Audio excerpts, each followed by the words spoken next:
if you have a spigot, when you turn off, once you just keep running, let's see if we can fix it.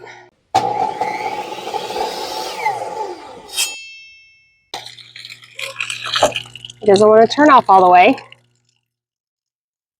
Yeah. Like I have to just, oh yeah, look at that. That's off. That's in the off position and it's doing that. Ugh. So I have to just kind of keep playing with it until I get it off. There we go.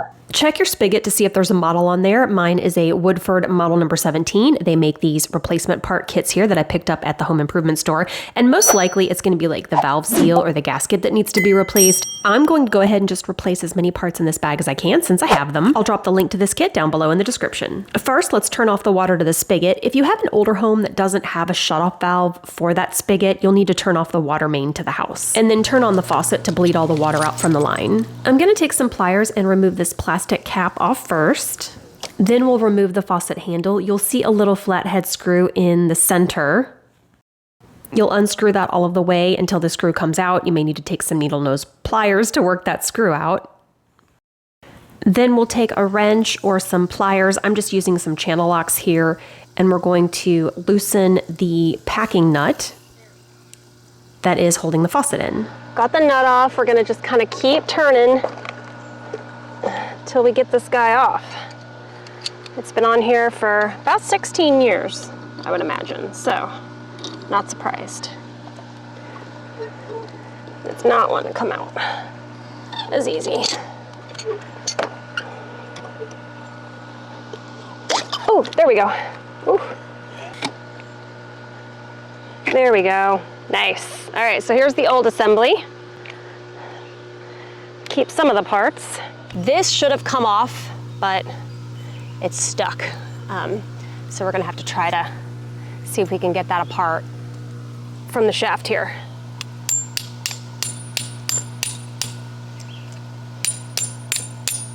There we go. We're gonna keep everything as is so we know how exactly to put it on. This is gonna go away. And then we're gonna go ahead and take these pieces all off. So there's 3 pieces here. Let's work on getting this screw out here at the end. There we go. Get that loose and take it out.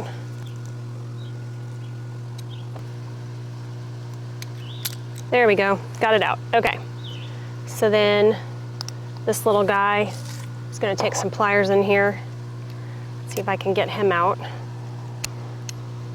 It's in there pretty good. There we go.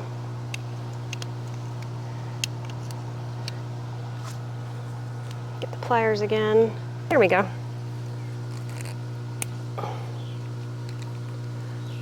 All right, so we got that out. So we're gonna replace that one. Okay, so got that screw out. Let's go ahead and take this one off. Now it does come, the kit does come with 2 different seals for this part, and you just wanna match whichever one is there already. So it looks like the shorter of the 2 is what's on there now. So that's what I'm gonna go with. We're just gonna try to pry this off. Just gets stuck over time.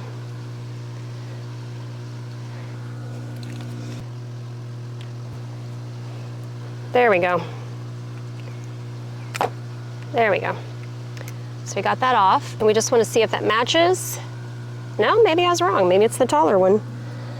Here's the one we just removed, and then here are our choices. So yeah, we're gonna go with the little, I like to call these top hats. We're gonna go with the taller.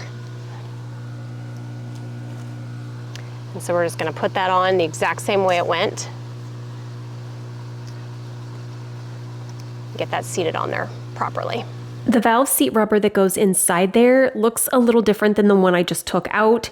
It's a little thicker and it's like a cone shape. As you can see, it's on the right, the new one. I think it's because it's not been smushed down like the old one is. So I'm going to insert that in with the cone shape pointing out. Then once you've got it seated down in there, take the smaller of the 2 screws that come in the kit and pop that in there, and then you're just gonna tighten that seal down. Okay, so we've got this piece replaced. We've got the valve in there replaced. So now we're ready to insert the shaft back in. So we're just gonna take this in, go ahead and pop it in.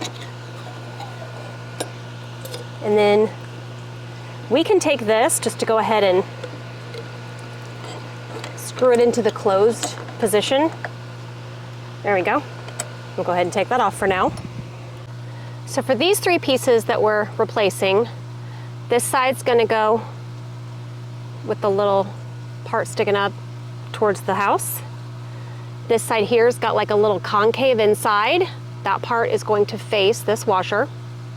And then we've got our nut that's gonna go like this. So these 3 pieces are next. So first we're gonna take the packing washer. We're gonna insert that in. Just kind of poke it in there. Then you're gonna take the packing. Remember, the concave faces the washer. Pop that in. There we go. Got that nice in there. Then we're going to take the packing nut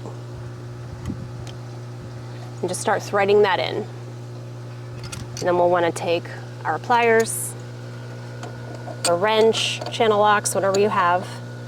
Get that on there nice and tight.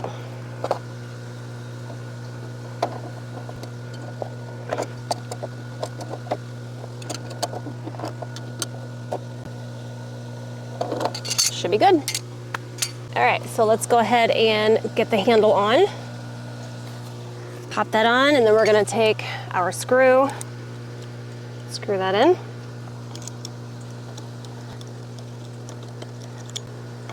There we go, got a new handle. The last piece to replace is the anti-siphon assembly. This is just plastic that's threaded in there. It has been on here so long though. I cannot get it to budge. So I may just leave mine alone. And if what I did solves my problem, I'm good.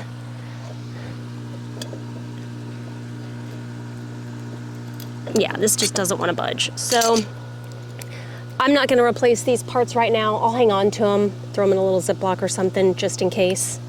I'll go ahead and put the new cap on since I got it. Well, actually, I'll wait. Let's go ahead and turn this on, see if we're leaking anywhere, see if that solved our problem. I've got my husband downstairs turning the shutoff valve back on, and I'm staying up here. That way, if it does leak, we can know right away. You ready? Yeah, go ahead. Oh, shoot. Hang on. Okay. Go ahead and turn it all the way on. It is. Sweet. Okay. Oh my gosh, it worked. It fixed it. Good job, dear. Nice. Thanks, babe. You leave it on. Okay, so I've got the water turned on inside, and as you can see, it shuts off now with no problems, whereas before it just kept leaking. So definitely everything that we fixed is what we needed to fix. I didn't have to worry about this piece, thank goodness, because I didn't want to cause any other issues. So I'm just gonna leave it, pop the cap on, we're gonna call it a day. So there you go, it cost me about $25 for the kit, a lot cheaper than calling a plumber and having to like sweat in a whole new outdoor spigot. Hope this video helped. If you have any questions, drop them in the comments. Be sure to follow for more DIY Made Easy.